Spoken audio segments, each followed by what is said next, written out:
Dear brothers and sisters, welcome to Science Dada.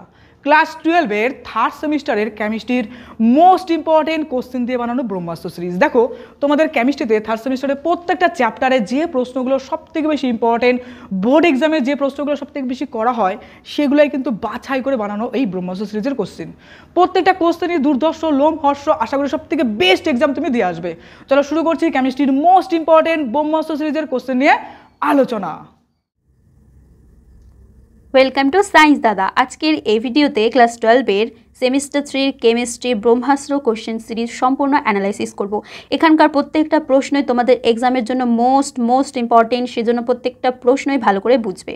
তাহলে start করছি। First question, রবারের vulcanisation রবারকে করে তোলে। আচ্ছা, রবারের ভালকানাইজেশন কি করে বলো তো? রবারকে কঠিন করে দেয়, কঠোরতা বৃদ্ধি করে।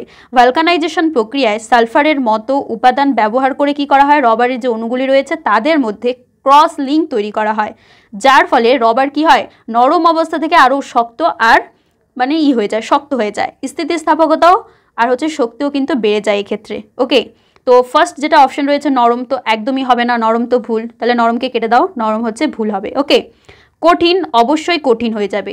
কম ইলাস্টিক, নো, ইলাস্টিসিটি বেড়ে যাবে। আর জলে দ্রাব্য, এটাও কম। তাহলে আমাদের সঠিক অ্যান্সার কিন্তু বি নাম্বার অপশন, কঠিন। ওকে, দেখো এই কোশ্চেনটা কিন্তু মোস্ট ইম্পর্টেন্ট, এটা 2025-এ এসেছিল, তো ভালো করে দেখবে। এরপর নেক্সট, প্রদত্ত কোনটি ফেরিক হাইড্রোক্সাইড সলের তঞ্চনে সবচেয়ে বেশি কার্যকরী? দেখো এক্ষেত্রে পটাশিয়াম ক্লোরাইড যেটা রয়েছে সেটা কিন্তু ফেরিক হাইড্রোক্সাইড সলের তঞ্চনে খুবই কম কার্যকরী হবে। K2SO4ও তাই। আর এক্ষেত্রে সোডিয়াম ক্লোরাইডও কিন্তু ফেরিক হাইড্রোক্সাইড সলকে কম পরিমাণে তঞ্চন করবে। কিন্তু সবচেয়ে বেশি যদি বলো বেশি কার্যকরীকে, সেটা হচ্ছে Na3PO4, এ কিন্তু সবথেকে বেশি ফেরিক হাইড্রোক্সাইড সলের তঞ্চনের জন্য দায়ী। ওকে, তাহলে এক্ষেত্রে সঠিক অ্যান্সার আমাদের কি? C number option, right. এটাও অনেক ইম্পর্টেন্ট প্রশ্ন, এটা 2018-তে এসেছিল। এরপর নেক্সট, প্রদত্ত কোনটি দ্রাবক বিকর্ষী বা লায়োফোবিক কোলভেট? এক্ষেত্রে গাম, স্টার, জেলাটিন এগুলো কিন্তু দ্রাবক আকর্ষী কোলভেট, দ্রাবক বিকর্ষী কোলভেট কিন্তু নয়। কিন্তু গোল সল যে রয়েছে এটা হচ্ছে দ্রাবক বিকর্ষী বা লায়োফোবিক কোলভেট। তাহলে সঠিক অ্যান্সার আমাদের কি হচ্ছে? সি নাম্বার অপশন রাইট হচ্ছে, তাই তো? তাহলে সি নাম্বার অপশন গোল সল, রাইট। এটাও WBCH 2023 এসেছিল, এটাও কিন্তু অনেক ইম্পর্টেন্ট। এখানকার প্রত্যেকটা প্রশ্নই মোস্ট ইম্পর্টেন্ট, সেজন্য পুরো ভিডিওটা মন দিয়ে শেষ অবধি দেখবে। ওকে, নেক্সট কোশ্চেন, প্রদত্ত কোন যৌগটির ক্ষারকীয় ধর্মের তীব্রতা সবচেয়ে বেশি হয়? দেখো NH3 অ্যামোনিয়া জয় রয়েছে, তারপর ফসফিন রয়েছে, ASH3 রয়েছে, BiH3 রয়েছে। এই কোশ্চেনটাও তোমাদের জন্য অনেক ইম্পর্টেন্ট। এটা কততে এসেছিল? 2019-এ এসেছিল। তো দেখো এক্ষেত্রে যদি আমরা বলি যে অ্যামোনিয়া কি একটা শক্তিশালী মৌলিক চরিত্রের অধিকারী। কারণ কি? কারণ এটি অন্যান্য অণুর সাথে শক্তিশালী হাইড্রোজেন বন্ধন তৈরি করতে পারে। তাহলে অ্যামোনিয়া এর নাইট্রোজেন পরমাণুতে কি হয়? একক জোড়া ইলেকট্রন থাকে, যেটা সহজেই হাইড্রোজেন বন্ধনে অংশগ্রহণ করতে পারে। এবার যেহেতু হাইড্রোজেন বন্ধনের সাথে অংশগ্রহণ করতে পারছে, তাহলে এক্ষেত্রে এর ক্ষারকীয় ধর্ম কী হবে? বেশি হবে, তাই তো? এটি জলের অণু এবং অন্যান্য যে মেরু যৌগের প্রতি সেটাও আকৃষ্ট হবে। আর এই শক্তিশালী আন্তঃআণবিক আকর্ষণের ফলে গ্রুপের যে অন্যান্য হাইড্রাইডগুলি রয়েছে, অর্থাৎ PH3, তারপর ASH3, BiH3, এদের সবার তুলনায় কিন্তু এর উচ্চতর স্ফুটনাঙ্ক হবে আর এর মৌলিকতাও বেশি দেখা যাবে। তাহলে সঠিক উত্তর কিন্তু আমাদের এক্ষেত্রে কি হচ্ছে? NH3, রাইট হচ্ছে অ্যামোনিয়া। এটা অনেক ইম্পর্টেন্ট কোশ্চেন, এটা 2019-এ এসেছিল। এরপর নেক্সট, নিচের বিকারকগুলির মধ্যে কোনটি গ্লুকোজকে গ্লুকোনিক অ্যাসিডে পরিবর্তিত করে? এটাও ইম্পর্টেন্ট, এটা WBCS 2014-তে এসেছিল। তো এক্ষেত্রে আমাদের ব্রোমিন অবলিক ওয়াটার দিতে হবে। যদি আমরা ব্রোমিন অবলিক ওয়াটার দিই তাহলে কিন্তু গ্লুকোজটা গ্লুকোনিক অ্যাসিডে পরিবর্তিত হয়ে যায়। তাহলে আমাদের সঠিক answer B number option, Br2/H2O। Okay, এরপর নেক্সট, গ্লুকোজকে অ্যাসিটিক অ্যাসিডযুক্ত অতিরিক্ত ফিনাইল হাইড্রাজিনের সঙ্গে বিক্রিয়া ঘটালে উৎপন্ন বিক্রিয়াজাত পদার্থটা কি হবে? এটা দেখবে তোমাদের বইয়ের মধ্যে যেটা চ্যাপ্টার রয়েছে বায়োমলিকিউলস, ওখানে কিন্তু এই রিয়াকশনগুলো দেওয়া আছে, তো ওগুলো ভালো করে দেখবে। তো এক্ষেত্রে সঠিক অ্যান্সার কিন্তু আমাদের গ্লুকোসাজন হবে। এটা অনেক ইম্পর্টেন্ট, এটা কত? 2013-তে এসেছিল। তাহলে সঠিক উত্তর আমাদের এ নাম্বার অপশন, রাইট। নিচের কোনটি তরল বিস্তার মাধ্যমে গ্যাসীয় বিস্তৃত দশার কোলভেট সিস্টেম? এটাও অনেক ইম্পর্টেন্ট, এটা দেখো 2024-এ এসেছিল। ওকে, তো এক্ষেত্রে আমাদের সঠিক অ্যান্সার হবে কি? ফোম। ফোমের ক্ষেত্রে কি হয়? ফোমটা হয় তরল বিস্তার মাধ্যমে গ্যাসীয় বিস্তৃত দশার কোলভেট সিস্টেমকে আমরা ফোম বলি। ফোমের উদাহরণ যেমন ধরো সেভিং ক্রিম বা ফেনা, যেখানে তরল মাধ্যম যেমন জল বা সাবান ধরো, আর গ্যাস হচ্ছে বাতাস বা বুদবুদে ছড়িয়ে রাখে। তাহলে সঠিক অ্যান্সার কিন্তু আমাদের ফোম হচ্ছে এই নাম্বার অপশন, রাইট। নেক্সট, নিচের কোনটিতে আইসোপ্রিন মনোমার একক হিসেবে উপস্থিত? স্টার্চ না নিউপ্রিন না প্রাকৃতিক রবার না পিভিসি অর্থাৎ পলিভিনাইল ক্লোরাইড। তো এক্ষেত্রে আমাদের সঠিক উত্তর হবে প্রাকৃতিক রবার। ওকে, প্রাকৃতিক রবার কেন? কারণ প্রাকৃতিক রবার হচ্ছে একটা পলি যেটা আইসোপ্রিন দ্বারা গঠিত হয়, যেখানে আইসোপ্রিন একটা মনোমার একক। আর আবার অন্যদিকে তুমি স্টার্চের কথা ভাবতে পারো, স্টার্চ হচ্ছে একটা পলিস্যাকারাইড। নিউপ্রেন কি? ক্লোরো বুটাডিনের পলিমার। পিভিসি কি? পলিভিনাইল ক্লোরাইড, এটা হচ্ছে ভিনাইল ক্লোরাইডের পলিমার, তাই তো? তাহলে সঠিক অ্যান্সার কিন্তু আমাদের প্রাকৃতিক রবার অর্থাৎ সি নাম্বার অপশন রাইট। এটাও ইম্পর্টেন্ট, 2009 এসেছিল। নেক্সট, অক্সিজেন আর পটাশিয়ামের দহনে উৎপন্ন অক্সাইডটির সংকেত কি হবে? আচ্ছা, অক্সিজেন আর পটাশিয়ামকে যদি আমরা বিক্রিয়া ঘটাই তাহলে অবশ্যই আমাদের পটাশিয়াম K2O তৈরি হবে। ওকে, পটাশিয়াম অক্সাইড কিন্তু আমাদের তৈরি হবে। তাহলে সঠিক অ্যান্সার এ নাম্বার অপশন রাইট। যে পদ্ধতিতে ফিটকিরি ঘোলাটে জলের পরিশোধন করে সেটা কি? এটা অবশ্যই আমাদের কি হবে বলতো? তঞ্চন প্রক্রিয়া। তঞ্চন প্রক্রিয়ার মাধ্যমেই ফিটকিরি কি হয়ে যায়? ঘোলাটে জলের পরিশোধন করে, ঠিক আছে, পিউরিফাই করতে সাহায্য করে। কি পদ্ধতি? ওটা টঞ্চন পদ্ধতি। তাহলে সঠিক answer C number option right. এটা WBCS 2017-তে এসেছিল, অনেক ইম্পর্টেন্ট একটা কোশ্চেন। এরপর নেক্সট, AgI- সলের তঞ্চন ঘটাতে সবচেয়ে বেশি কার্যকরী হবে কি? তো সবথেকে বেশি কার্যকরী যেটা হবে সেটা হবে আমাদের ডি নাম্বার অপশন অর্থাৎ Al2SO4 হোল থ্রাইস। এই কোশ্চেনটা অনেক ইম্পর্টেন্ট, এটা 2015-তে এসেছিল, তো ভালো করে দেখবে। এরপর নেক্সট, নিচে কোনটি পলিঅ্যামাইড শ্রেণীর পলিমার? আচ্ছা, এটা তো আরও ইম্পর্টেন্ট, এটা 2015-তে এসেছিল, আবার 24-এও এসেছিল, রিপিটেড কোশ্চেন। ওকে, তো এই ক্ষেত্রে আমাদের সঠিক অ্যান্সার কী হবে? নাইলন 6,6। আচ্ছা, নাইলন 6,6 কিন্তু এটা একটা পলিঅ্যামাইড শ্রেণীর পলিমার। এক্ষেত্রে এর যে মনোমারগুলি রয়েছে সেটা অ্যামাইড শ্রেণীর মনোমার। বাকি ব্যাকেলাইট, থ্রিওডিলিন, টেফলন ওগুলো কিন্তু নয়, পলিঅ্যামাইডের শ্রেণীর মধ্যে পড়ে না। তাহলে এখানে সঠিক অ্যান্সার কিন্তু আমাদের নাইলন 6,6 অর্থাৎ ডি নাম্বার অপশন রাইট। আলোক সক্রিয়তা দেখায় না, আলোক সক্রিয়তা কে দেখাবে না? সেটা হবে অবশ্যই আমাদের গ্লাইসিন। আর আলোক যদি সক্রিয়তা বলতো তাহলে অবশ্যই লাইসিন হতো। তাহলে এক্ষেত্রে সঠিক অ্যান্সার আমাদের কিন্তু গ্লাইসিন। গ্লাইসিন কোনো আলোক সক্রিয়তা দেখায় না, এটাও অনেক ইম্পর্টেন্ট, এটা 2022-এ এসেছিল। ইনসুলিন হলো, ইনসুলিন কি? ইনসুলিন অবশ্যই একটা কি হরমোন হবে, তাই তো? C number option right. এটা একটা অ্যামাইনো অ্যাসিড তো নয়, কার্বোহাইড্রেটও নয়, লিপিডও নয়।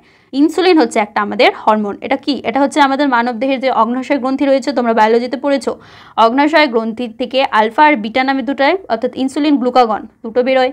তো তার মধ্যে ইনসুলিনটি কি? অবশ্যই হরমোন, গ্লুকাগন বললেও হরমোনই হতো। তাহলে এখানে সঠিক অ্যান্সার কিন্তু আমাদের সি নাম্বার অপশন, একটি হরমোন।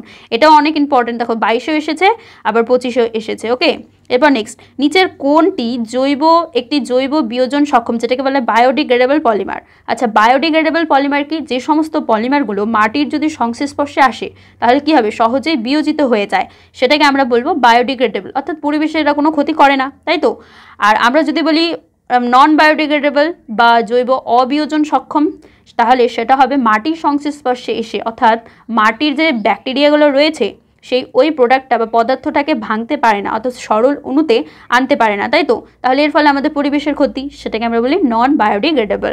তো এক্ষেত্রে আমাদের সঠিক অ্যান্সার নাইলন 2, নাইলন 6, এটা হবে একটা বায়োডিগ্রেডেবল পলিমার। কিন্তু নাইলন 6,6, তারপর নাইলন 6 আর হচ্ছে ব্যাকলাইট, এগুলো কিন্তু নন বায়োডিগ্রেডেবল এর মধ্যে পড়ছে, ঠিক আছে? আর শুধু বায়োডিগ্রেডেবলের মধ্যে কি পড়ছে? তাহলে এ নাম্বার অপশন যেটা রয়েছে নাইলন 2, নাইলন 6, এটা অনেক ইম্পর্টেন্ট, এটা 2017-তে এসেছিল। এরপর নেক্সট, ঘরের উষ্ণতায় জলীয় ব্রোমিনের সঙ্গে বিক্রিয়ায় ফেনল নিচের কোনটি উৎপন্ন করবে? এই বিক্রিয়াটা অর্গানিক কেমিস্ট্রির মোস্ট ইম্পর্টেন্ট একটা বিক্রিয়া। ওকে, দেখো এক্ষেত্রে 2,4,6 ট্রাইব্রোমো ফেনল তৈরি হবে। এক্ষেত্রে লক্ষ্য করো, আমরা যদি ঘরের সাধারণ যে টেম্পারেচার রয়েছে ওটার সাথে জলীয় ব্রোমিন অর্থাৎ ব্রোমিন অবলিক H2O দিয়ে যদি আমরা ফেনলকে বিক্রিয়া ঘটাই তাহলে কিন্তু আমাদের 2,4,6 ট্রাইব্রোমো ফেনলই তৈরি হবে। এটা অনেক ইম্পর্টেন্ট একটা রিয়াকশন আর অনেক ইম্পর্টেন্ট কোশ্চেন, ভালো করে দেখো। আরএনএতে উপস্থিত শর্করা এককটি কী হবে? কি হবে বলো? আরএনএতে, আরএনএর পুরো নাম কি? Ribo nucleic acid. তাহলে রাইবো কথাটাই আসছে, তাই তো? তাহলে ক্ষেত্রে সঠিক অ্যান্সার কিন্তু আমাদের রাইবোজ হবে। Okay, D number option right. Fructose হবে না, গ্লুকোজও হবে না, ল্যাকটোজও হবে না, যেহেতু আরএনএ বলেছে। আর আরএনএর পুরো নামও কি? রাইবো নিউক্লিক অ্যাসিড, সেজন্য সঠিক অ্যান্সার কিন্তু আমাদের রাইবোজ হবে। তো এটা 2010-এ এসেছিল, অনেক ইম্পর্টেন্ট, ভালো করে দেখো। এরপর নেক্সট, প্রদত্ত গ্যাসগুলির মধ্যে কোনটি গন্ধযুক্ত কিন্তু বর্ণহীন? অর্থাৎ এই সমস্ত গ্যাসের মধ্যে কার গন্ধ রয়েছে অবশ্যই, কিন্তু কালারলেস, অর্থাৎ কোনো বর্ণ নেই। তো নাইট্রোজেন ডাইঅক্সাইড জানো, এক্ষেত্রে তো এর বর্ণ নেই, তাই তো? এক্ষেত্রে কিন্তু সঠিক অ্যান্সার আমাদের গন্ধ রয়েছে কিন্তু কালার নেই, সেটা হবে সালফার ডাইঅক্সাইড অর্থাৎ SO2। নাইট্রোজেন, ক্লোরিন এগুলো নির্দিষ্ট কি আছে, গন্ধ থাকে, কালারও রয়েছে, কিন্তু সালফার ডাইঅক্সাইডের ক্ষেত্রে কিন্তু গন্ধ থাকলো, কালার নেই। তাহলে এখানে সঠিক অ্যান্সার আমাদের বি নাম্বার অপশন SO2। এটা WBCS 2016-তে এসেছিল, এটাও ইম্পর্টেন্ট। এখানকার কিন্তু প্রত্যেকটা কোশ্চেনই তোমাদের জন্য বেছে বেছে নেওয়া হয়েছে, আর প্রত্যেকটা প্রশ্ন এক্সামের জন্য মোস্ট ইম্পর্টেন্ট, সেই জন্য ভালো করে দেখো। আর অবশ্যই তোমরা কিন্তু আমাদেরকে সাপোর্ট করো, সাবস্ক্রাইব করো, আর এই ভিডিওগুলো প্রচুর পরিমাণে শেয়ার করে দাও। তোমাদের বন্ধু বান্ধব, আশেপাশে তোমাদের কাজিন যারা হোক না কেন, সবার কাছে শেয়ার করে দাও, কারণ আমরা এত পরিশ্রম করে তোমাদের জন্য ভিডিওগুলো বানাচ্ছি। অবশ্যই তোমাদের উপকার যাতে হোক, আমরা এটাই চাই, আর তোমরা ভালো এক্সাম দাও, এটাই আমাদের আশা, বা এটাই আমরা প্রার্থনা করব ভগবানের কাছে। ওকে, তো ভালো করে পরীক্ষা দেবে। এর আগেও কিন্তু ফার্স্ট সেমিস্টার, সেকেন্ড সেমিস্টার তোমাদের অনেক ভালো হয়েছে আমাদের এই ব্রহ্মাস্ত্র কোশ্চেন সিরিজ দেখেই। তো অবশ্যই বলবো প্রচুর প্রচুর সাপোর্ট করো আমাদের, আর সাবস্ক্রাইব করো, আর হ্যাঁ, এই ভিডিওগুলো প্রচুর পরিমাণে শেয়ার করে দিও। ওকে, এরপর নেক্সট, ফেনলকে ClC মানে কার্বন টেট্রাক্লোরাইড আর হচ্ছে সোডিয়াম হাইড্রোক্সাইড সহযোগে উত্তপ্ত করলে নিচের কোন যৌগটি উৎপন্ন হবে? এটা অনেক ইম্পর্টেন্ট, এটা 2017-তে এসেছিল। তো এক্ষেত্রে আমাদের সোডিয়াম স্যালিসাইলেট উৎপন্ন হয়, এটা অনেক ইম্পর্টেন্ট একটা রিয়াকশন, ফেনলের রিয়াকশন। ফেনল চ্যাপ্টারে তোমরা পড়বে, অ্যালকোহল ফেনল যে চ্যাপ্টারটা রয়েছে, ওই চ্যাপ্টারে কিন্তু এই টোটাল যে এটা রয়েছে রিয়াকশনটা দেওয়া রয়েছে। ওকে, তাহলে ফেনলকে যদি আমরা কার্বন টেট্রাক্লোরাইড আর সোডিয়াম হাইড্রোক্সাইড সহ উত্তপ্ত করি, তাহলে সেক্ষেত্রে আমাদের সোডিয়াম স্যালিসাইলেট তৈরি হয়। তাহলে সঠিক অ্যান্সার আমাদের বি নাম্বার অপশন, রাইট। এরপরে নেক্সট কোশ্চেন কি বলেছে, নিচের যৌগগুলির মধ্যে কোনটি সাধারণ অবস্থায় কঠিন পদার্থ?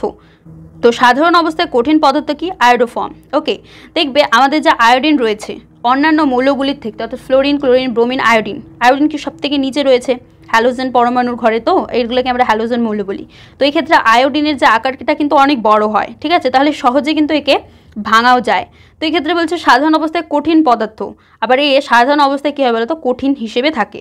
ক্লোরোফর্ম থাকে না, মিথাইল ক্লোরাইডও থাকে না, মিথাইল আয়োডাইডও থাকে না। তাহলে সঠিক অ্যান্সার কিন্তু আমাদের আয়োডোফর্ম হচ্ছে, এটা WBCS 2011-তে এসেছিল।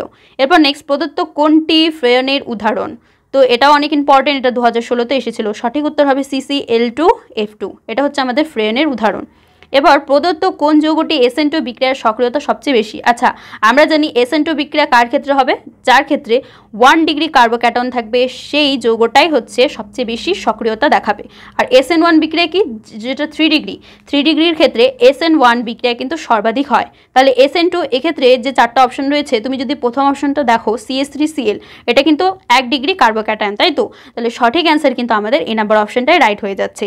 ডি নাম্বারে দেখো 3 ডিগ্রি, 2 নাম্বারে হচ্ছে সি নাম্বারে যেটা রয়েছে সেটা 2 ডিগ্রি, আর CH3 এটা হচ্ছে 2 ডিগ্রি, কিন্তু একমাত্র 1 নাম্বার যেটা রয়েছে অর্থাৎ এ নাম্বার অপশন CH3Cl, এটা কিন্তু আমাদের 1 ডিগ্রি কার্বোক্যাটায়ন। আর আমরা তো জানলামই যে SN2 কার ক্ষেত্রে বেশি হবে? 1 ডিগ্রি কার্বোক্যাটায়ন যে যৌগগুলো থাকবে তাদের ক্ষেত্রে বেশি সক্রিয়তা দেখাবে। তাহলে সঠিক অ্যান্সার কিন্তু আমাদের এই নাম্বার অপশন, রাইট। এটাও অনেক ইম্পর্টেন্ট, এটা 2019 এসেছিল। ক্ষারের জলীয় দ্রবণের উপস্থিতিতে নিচের কোনটি SN1 বিক্রিয়া সবচেয়ে সহজেই অংশগ্রহণ করবে? Same concept. তো এক্ষেত্রে আমাদের CH3CCl, কেন? কারণ এটা SN1 বলেছে। SN1 কি জানলাম? 3 ডিগ্রি কার্বোক্যাটায়নের ক্ষেত্রে SN1 সব থেকে বেশি হবে। আর এক্ষেত্রে দেখো ডি নাম্বার অপশনে তুমি যদি লক্ষ্য করো, তাহলে এক্ষেত্রে 3 ডিগ্রি কার্বোক্যাটায়ন রয়েছে, তাই তো? অর্থাৎ এক্ষেত্রে এই কার্বনটা 3 ডিগ্রি রয়েছে, এটা অনেক ইম্পর্টেন্ট, 2022-এ এসেছিল। ওকে, তাহলে সঠিক অ্যান্সার আমাদের কিন্তু ডি নাম্বার অপশনটা রাইট হচ্ছে। এরপর প্রদত্ত কোনটি দ্রাবক বিকর্ষী বা লায়োফিবিক কোলভেট? তাহলে এক্ষেত্রে সঠিক অ্যান্সার আমাদের গোলসল হবে, এটা 2023-এ এসেছিল। ওকে, এরপর নেক্সট, প্রোটিনের আর্দ্র বিশ্লেষণে প্রাপ্ত অ্যামাইনো অ্যাসিডের সংখ্যা হলো, তো অ্যামাইনো অ্যাসিডের সংখ্যা কত হয়? 20টি, এটা অনেক ইম্পর্টেন্ট, 2022-এ এসেছিল। আলোক সক্রিয়তা দেখায় না, আচ্ছা আলোক সক্রিয়তা কে দেখাবে না? আমাদের গ্লাইসিন যেটা রয়েছে, সেই গ্লাইসিন কিন্তু আলোক সক্রিয়তা দেখায় না, এটা 2022-এ এসেছিল। এরপর নেক্সট, আলোকের উপস্থিতিতে ক্লোরোফর্মের সঙ্গে বায়ুর অক্সিজেনের বিক্রিয়ায় উৎপন্ন অত্যন্ত বিষাক্ত পদার্থটি কী হবে? COCl2, ঠিক আছে? COCl2 কিন্তু সবথেকে বিষাক্ত একটা পদার্থ তৈরি হয়, এটা অনেক ইম্পর্টেন্ট, 2010-এ এসেছিল। এরপর নেক্সট, প্রদত্ত কোনটি সংঘনন পলিমার নয়? তো এক্ষেত্রে সংঘনন পলিমার নয় হচ্ছে টেফলন, এটাও WBCS 2019-এ এসেছিল, অনেক ইম্পর্টেন্ট। এরপর নেক্সট, ডিএনএ এর নিউক্লিওটাইডে বেস, ফসফেট আর হচ্ছে সুগার নিচের কোন ক্রমে সজ্জিত? Base, sugar, phosphate. মনে রাখবে, প্রথমত বেস থাকে, তারপর সুগার থাকে, তারপর হচ্ছে ফসফেট থাকে, এটা অনেক ইম্পর্টেন্ট, এটা 2018-তে এসেছিল। ওকে, নেক্সট, প্রদত্ত কোনটি KBr অর্থাৎ পটাশিয়াম ব্রোমাইডের জলীয় দ্রবণের সঙ্গে বিক্রিয়া করে কি করে? আমাদের ব্রোমিন গ্যাস তৈরি করে, এটা অনেক ইম্পর্টেন্ট, এটা 2022-এ এসেছিল। তাহলে তাহলে সঠিক অ্যান্সার কিন্তু আমাদের এই নাম্বার অপশন ক্লোরিন হবে। ঠিক আছে, ক্লোরিন গ্যাসই কিন্তু তৈরি হয় যখন পটাশিয়াম ব্রোমাইডের সঙ্গে তুমি ব্রোমিন গ্যাস নির্গত করার জন্য কি দেবে, সেটা হচ্ছে ক্লোরিন। ওকে, প্রদত্ত কোনটি প্রাকৃতিক পলিমার?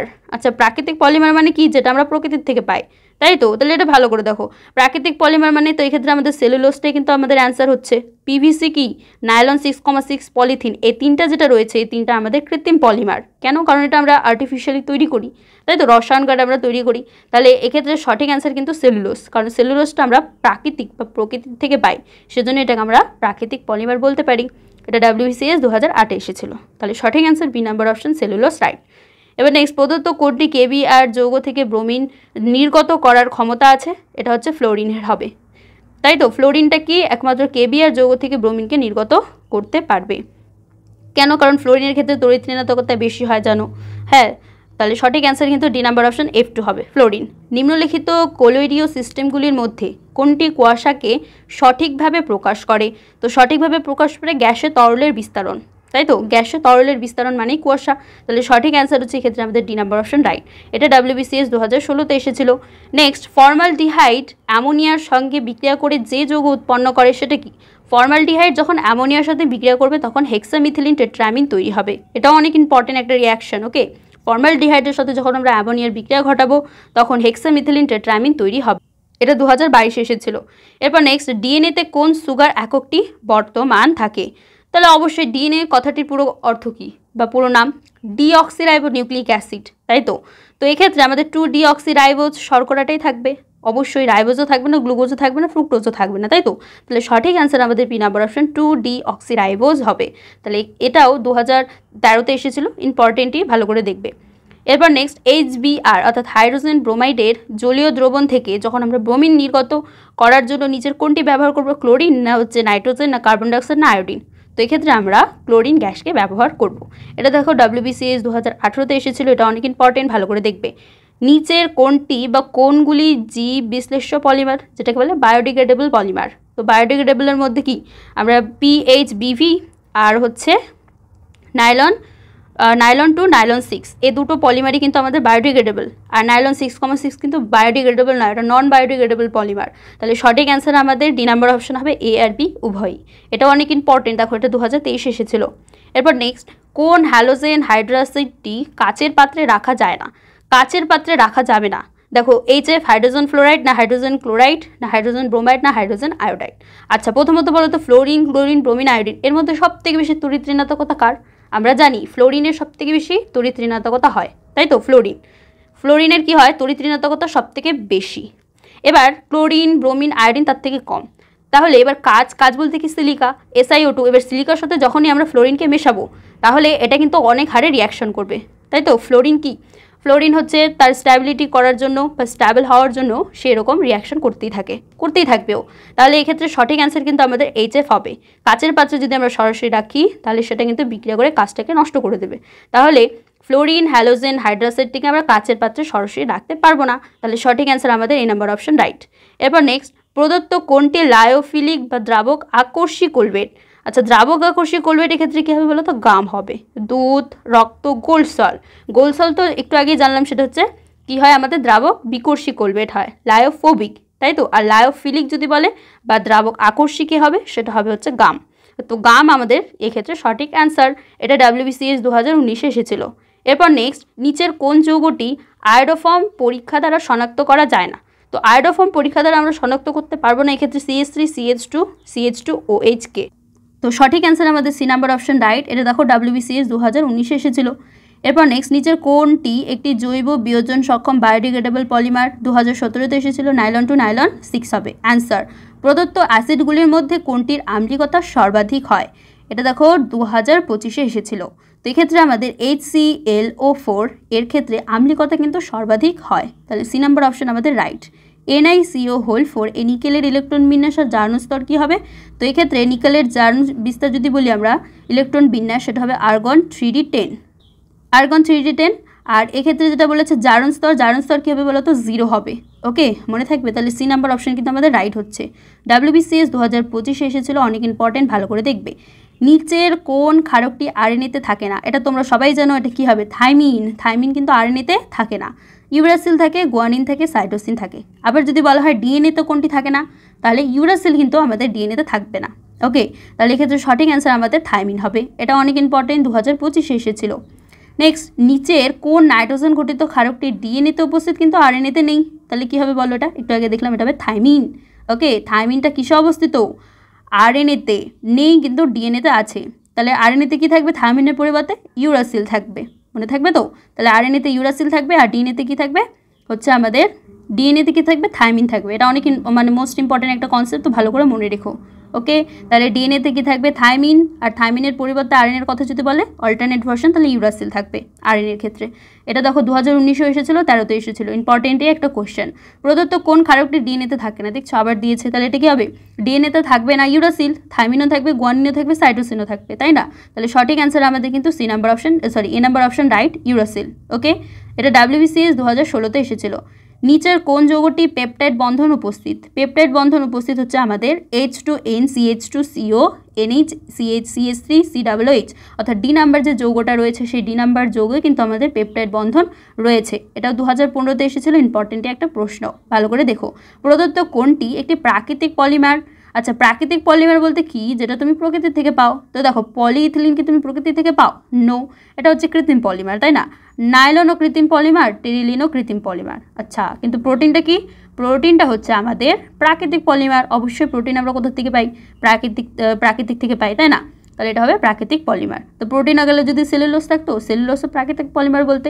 তাহলে এই ক্ষেত্রে আমাদের সঠিক অ্যান্সার কিন্তু C number option, protein right. WBCS 2016তে এসেছিল।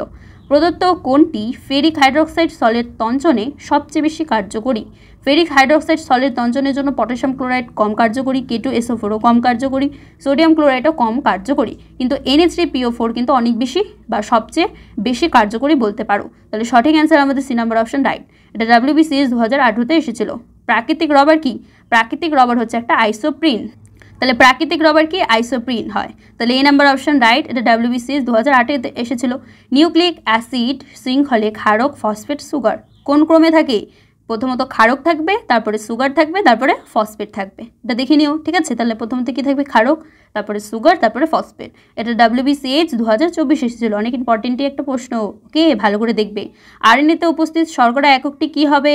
আরএনএ উপস্থিত শর্করা অ্যাসিডটি হবে রাইবোজ এককটি, তাই তো? তাহলে ডি নাম্বার অপশন কিন্তু আমাদের রাইট। নিচের কোনটি তরল বিস্তার মাধ্যমে গ্যাসীয় বিস্তৃত দশার কোলরেট সিস্টেম? 2024 এসেছিল। এটা হচ্ছে ফোম হবে। ওকে, এরপর দেখো অর্গানিক কেমিস্ট্রির একটা প্রশ্ন। কি বলেছে? যে নিচের পরিবর্তনের জন্য সবচেয়ে উপযুক্ত বিকারকটিকে শনাক্ত করো। তো এক্ষেত্রে CH3 CH2 বন্ড CH, নিচে বন্ড Br, আর পার্শ্বে বন্ড বলেছে CH3। তো এক্ষেত্রে বিকারক আর হিট দেওয়া হচ্ছে। দেওয়ার পরে CH3 bond CH, double bond CH bond CH3 তৈরি হয়েছে। এটা 2023-এ কিন্তু এসেছিল। তো বিকারক হিসেবে আমরা এখানে কি ব্যবহার করব? তো অবশ্যই তুমি ভাবো যে এক্ষেত্রে কিন্তু বিআরটা কি হয়েছে? আলাদা বা বেরিয়ে গেছে। এবার তুমি বলো তো অ্যালকোহলীয় KOH এর কাজ কি? না HX অপসারণ করা, HX। তো X বলতে কি? ফ্লোরিন, ক্লোরিন, ব্রোমিন, আয়োডিন হতে পারে, অর্থাৎ হ্যালোজেন পরমাণুকে আমরা X দ্বারা চিহ্নিত করি, তাই তো? তাহলে এক্ষেত্রে যদি আমরা অ্যালকোহলীয় KOH দিয়ে দিই তাহলে কিন্তু এই বিক্রিয়াটা হচ্ছে। তাহলে সঠিক অ্যান্সার আমাদের সি নাম্বার অপশন রাইট হবে। ওকে, এরপর নেক্সট, নিচের যৌগগুলির মধ্যে কোনটি জৈব ধাতব যৌগ? এটা 2007-এ এসেছিল। তো জৈব যদি ধাতব যৌগ বলো তো সেক্ষেত্রে আমরা কি জানি? একটা হচ্ছে গ্রিগনাইট বিকারক। গ্রিগনাইট বিকারক কিন্তু জৈব ধাতব যৌগ হয়। তো দেখো এ নাম্বার অপশনের ক্ষেত্রে কিন্তু হচ্ছে না, বি নাম্বারও হচ্ছে না, সি নাম্বারও হচ্ছে না। কিন্তু ডি এর ক্ষেত্রে তুমি লক্ষ্য করো, এক্ষেত্রে ডেল্টা পজিটিভ ডেল্টা নেগেটিভ দুটোই রয়েছে। C6H5 NGBr মেটালও রয়েছে, তাই তো? তাহলে সঠিক অ্যান্সার কিন্তু আমাদের ডি নাম্বার অপশনটা রাইট হচ্ছে।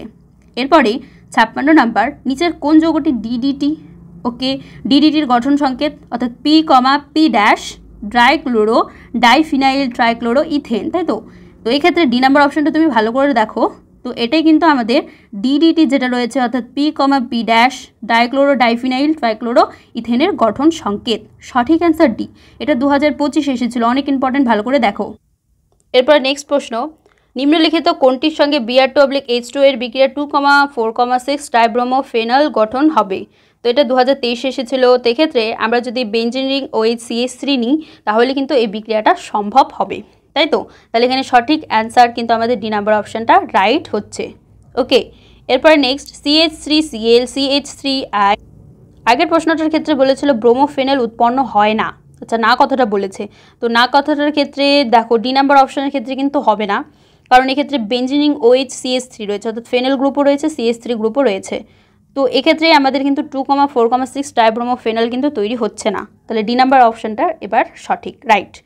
এরপর নেক্সট CH3Cl CH3I CH3Br এবং বেঞ্জিনিং Cl অর্থাৎ ক্লোরোবেঞ্জিন যৌগগুলির ক্ষেত্রে নিচের কোনটি কার্বন হ্যালোজেন বন্ধন দৈর্ঘ্যের ক্রমটি সঠিক হবে সেটা আমাদের নির্বাচন করতে হবে। এটা 2018-তে এসেছিল। তো এই ক্ষেত্রে তুমি লক্ষ্য করো সবথেকে বড়, আচ্ছা আয়োডিনের কথা তুমি যদি মানে ভাবো তাহলে কি হয়, আয়োডিন অনেক বড় বন্ধন হয়, অর্থাৎ এর বন্ধন দৈর্ঘ্যটা অনেক বড়, তাহলে সহজে এটাকে আমরা কি করতে পারবো, ভাঙতে পারবো, তাই তো। অর্থাৎ সহজে একটা তুমি বড় লাঠি যদি নাও আর পাশাপাশি একটা ছোট লাঠি নাও, তাহলে বড় লাঠিটা ভাঙতে কিন্তু তোমার কম শক্তির প্রয়োজন হবে, অথচ ছোট লাঠিটা ভাঙতে গেলে তোমাকে বেশি শক্তি খরচ করতে হবে। সেজন্যই বলছি আয়োডিনের ক্ষেত্রে কী হয় বলো তো, কার্বন হ্যালোজেন যে বন্ধন ক্রম সেটা হচ্ছে সবথেকে বেশি হয়, তারপর হয় ব্রোমিনের ক্ষেত্রে, তারপর ক্লোরিন, তারপর কোনো হ্যালোজেন যদি মৌল থাকে অর্থাৎ বেঞ্জিন রিংয়ের মধ্যে যদি কিছু থাকে সেটা, তাহলে এখানে সঠিক অ্যান্সার যেটা হবে বেঞ্জিনিং Cl অর্থাৎ ক্লোরোবেঞ্জিন সবথেকে কম হবে, তারপর CH3Cl হবে, তারপরে CH3Br CH3I অর্থাৎ CH3I এর সবথেকে বেশি হবে, তাহলে এই নাম্বার অপশনটা কিন্তু আমাদের এক্ষেত্রে সঠিক। এবার নেক্সট নিচের হ্যালোজেন যৌগগুলির মধ্যে কোনটি দ্রুত SN1 বিক্রিয়ায় অংশগ্রহণ করবে। আবার বলছি SN1 বিক্রিয়াটা কি হয়, কার ক্ষেত্রে বেশি হবে, 3 ডিগ্রির ক্ষেত্রে বেশি হবে। তো এই ক্ষেত্রে লক্ষ্য করো তুমি এ নাম্বার অপশনটাতে দেখো এটা কিন্তু 3 ডিগ্রি কার্বোক্যাটায়নই বোঝাচ্ছে, তাই তো, এদিকে 3টা বন্ড আর উপরে Cl রয়েছে, তাহলে এই ক্ষেত্রে সঠিক অ্যান্সার কিন্তু আমাদের এই নাম্বার অপশনটাই রাইট, এটা WBCS 2024-এ এসেছিল। এরপর নেক্সট ক্ষারের জলীয় দ্রবণের উপস্থিতিতে নিচের কোনটি SN1 বিক্রিয়া সবচেয়ে সহজে অংশগ্রহণ করবে। অনেক ইম্পর্টেন্ট কনসেপ্ট, ভালো করে বুঝো। SN1 3 ডিগ্রির ক্ষেত্রে সবথেকে বেশি, SN2 1 ডিগ্রির ক্ষেত্রে সবথেকে বেশি হবে, এটা অনেক ইম্পর্টেন্ট, 2022-এ এসেছিল। তো এক্ষেত্রে সঠিক এখানে খুঁজো ABCD 4টা অপশনের মধ্যে কোনটার মধ্যে 3 ডিগ্রি কার্বোক্যাটায়ন তৈরি হচ্ছে। তো তুমি যদি ভালো করে লক্ষ্য করো তাহলে দেখবে ডিতে CH3CCl অর্থাৎ এটা 3 ডিগ্রি কার্বোক্যাটায়ন, তাহলে এক্ষেত্রে সঠিক অ্যান্সার আমাদের অবশ্যই ডি হচ্ছে। ওকে, অনেক ইম্পর্টেন্ট কনসেপ্ট কিন্তু এক্সামে আসতেই পারে, সেজন্য ভালো করে দেখো। আর এরও দেখছো বারবার রিপিটেশন হচ্ছে SN1 SN2 বিক্রিয়া। ওকে, নিচের কোন যৌগটি হ্যালোফর্ম বিক্রিয়ায় সাড়া দেয় না। হ্যালোফর্ম বিক্রিয়ায় সাড়া দেবে না হচ্ছে CH3 বন্ড C, উপরে বন্ড CH3, নিচে বন্ড CH3, পাশে OH, এটা হচ্ছে সাড়া দেবে না। বাকি বাদ তুমি যদি লক্ষ্য করো A number option, B number option, C number option সবগুলোই কিন্তু সাড়া দেবে, কিন্তু দেয় না বলেছে, তো দেয় না এই ক্ষেত্রে আমাদের হচ্ছে ডি নাম্বার অপশনটাই রাইট, এটা WBCS 2012-তে এসেছে। এরপরে নেক্সট ক্ষারীয় মাধ্যমে ফেনলের সঙ্গে বেঞ্জিন ডায়াজোনিয়াম ক্লোরাইড যুক্ত করলে নিচের কোনটি উৎপন্ন হবে, এটা 2015-তে এসেছিল। তো এক্ষেত্রে এ নাম্বার যে যৌগটা রয়েছে এটাই কিন্তু তৈরি হবে, আমরা যদি বেঞ্জিন ডায়াজোনিয়াম ক্লোরাইড যুক্ত করি ফেনলের সাথে তাহলে এটাই তৈরি হবে। ওকে, এ নাম্বার অপশনটা রাইট। এরপর নেক্সট নিচের কোন মাধ্যমে ডাই ইথাইল ইথার দ্রবীভূত হয়। আচ্ছা, ডাই ইথাইল ইথার দ্রবীভূত হবে অবশ্যই সালফিউরিক, গাঢ় সালফিউরিক অ্যাসিড নিতে হবে। গাঢ় সালফিউরিক অ্যাসিড দ্রবণে ডাই ইথাইল ইথার কিন্তু দ্রবীভূত হয়, জলে তো হবে না, লঘু জলীয় NOHও হবে না, লঘু HClও হবে না, তাহলে সঠিক অ্যান্সার কিন্তু গাঢ় সালফিউরিক অ্যাসিড হবে, অর্থাৎ H2SO4। এটা দেখো 2010 এসেছিল। এরপর নেক্সট একটি অণুর গঠন কি দিয়েছে দেখো, CH3 হোল টুয়াইস, Cl এদিকে নিচে রয়েছে CH3, এদিকে -H। তো এক্ষেত্রে যদি তুমি ভাবো ক্লকওয়াইজ অ্যান্টি ক্লকওয়াইজ দুটো ঘটনা, তো এক্ষেত্রে এটা কিন্তু হচ্ছে তোমার অ্যান্টি ক্লকওয়াইজ হচ্ছে, তাই তো, তাহলে এক্ষেত্রে S2 ক্লোরো, ওকে 2 ক্লোরো 3 মিথাইল বিউটেন হবে আমাদের সঠিক অ্যান্সার, তাহলে বি নাম্বার অপশনটা রাইট, এটা 2015-তে এসেছিল। এরপর নেক্সট নিচের কোনটি একটি বৃহদাকার প্রাকৃতিক কোলয়েডের উদাহরণ। বৃহদাকার অর্থাৎ বড় প্রকৃতির কোলয়েডের উদাহরণ যদি বলো সেটা হয় স্টার্চ, অর্থাৎ ডি নাম্বার অপশন আমাদের রাইট, এটা সংসদ নমুনার প্রশ্ন। প্রদত্ত কোন যৌগটি জারক আর বিজারক উভয় রূপে কাজ করে, এটাও সংসদ নমুনার প্রশ্ন। সালফার ডাইঅক্সাইড কিন্তু জারক আর বিজারক উভয় রূপেই কাজ করে। এরপর নেক্সট প্রদত্ত কোন যৌগটি অপর তিনটির থেকে আলাদা, অর্থাৎ এখানকার কোন যৌগটা অপর যে তিনটা থাকবে সেটা থেকে আলাদা হবে। টেরিলিন বলেছে, পলিথিন বলেছে, টেফলন বলেছে, PVC বলেছে। তো টেরিলিন যেটা রয়েছে সেটা কিন্তু পলিথিন, টেফলন আর পলিভিনাইল ক্লোরাইড এই তিনটার থেকে অবশ্যই আলাদা হয়, তাহলে এক্ষেত্রে সঠিক অ্যান্সার আমাদের এ নাম্বার অপশন রাইট। এরপর নেক্সট প্রদত্ত কোন ফ্লোরাইড যৌগটি অস্তিত্বহীন, অর্থাৎ এক্ষেত্রে কোন ফ্লোরাইডটা যৌগটির অস্তিত্ব নেই। ওকে, তো এক্ষেত্রে NF5 এর ক্ষেত্রে কিন্তু হবে না, কারণ F এর ক্ষেত্রে কি হয় যে মানে ফাঁকাটি অরবিটালই নেই, PF5 আছে, অবশ্যই অস্তিত্ব আছে, AsF5-এরও অবশ্যই অস্তিত্ব আছে, SBF5-এরও অস্তিত্ব আছে, কিন্তু NF5-এর কিন্তু অস্তিত্ব নেই। তাহলে সঠিক অ্যান্সার আমাদের এ নাম্বার অপশন রাইট হবে। এরপরে নেক্সট, বেশি গাঢ়ত্বে সাবানের জলীয় দ্রবণে সাবান আচরণ করবে কার মতো? সংযোজিত কোলুয়েটের মতো আচরণ করবে। ওকে, এটাও সংসদ নমুনার প্রশ্ন। এরপর নেক্সট, নাইট্রোজেনের হাইড্রো অক্সাইডগুলির মধ্যে প্রদত্ত কোনটি নাইট্রাস অক্সাইডের আনহাইড্রাইড? তো নাইট্রাস অক্সাইডের আনহাইড্রাইড হচ্ছে আমাদের N2O3। ওকে, কেমিস্ট্রির ব্রহ্মাস্ত্র কোশ্চেন সিরিজ সম্পূর্ণ অ্যানালাইসিস করা কমপ্লিট হলো। এখানকার প্রত্যেকটা প্রশ্নই কিন্তু তোমাদের জন্য মোস্ট ইম্পর্টেন্ট, প্রত্যেকটা প্রশ্নই ভালো করে দেখে রাখবে। ওকে, আর হ্যাঁ, এই ভিডিওটা প্রচুর পরিমাণে শেয়ার করে দাও তোমাদের বন্ধুবান্ধবদের মধ্যে। আর আশা করি তোমাদের এই এক্সামটাও খুব ভালো হবে। যেমন ফার্স্ট সেমিস্টার হয়েছে, সেকেন্ড সেমিস্টার হয়েছে, আশা করছি থার্ড সেমিস্টারও তোমরা অনেক ভালো পরীক্ষা দেবে। অবশ্যই পরীক্ষা দিয়ে এসে কমেন্টে জানিও কেমন এক্সাম হয়েছে তোমার, আর তোমার এই ভিডিওটা কত উপকার হলো অবশ্যই বলো। আর হ্যাঁ, প্রচুর পরিমাণে শেয়ার করে দিও, আর আমাদের কিন্তু সাপোর্ট করো। আমাদের চ্যানেলে অবশ্যই সাবস্ক্রাইব করো। এর পাশাপাশি তোমাদের কেমিস্ট্রিতে হলো বায়োলজি আর ম্যাথামেটিক্স দুটোই কিন্তু ব্রহ্মাস্ত্র আর এছাড়াও সেট নিয়ে আলোচনা করা হবে, তো অবশ্যই সাবস্ক্রাইব করে দাও। আর এই ভিডিওগুলো প্রচুর পরিমাণে তোমাদের ফ্রেন্ডের মধ্যে শেয়ার করে দাও। খুব ভালো থেকো, মন দিয়ে পড়াশোনা করো, আর পরীক্ষার জন্য তোমাকে জানাই বেস্ট অফ লাক। খুব ভালো পরীক্ষা দিও আর খুব ভালো থেকো।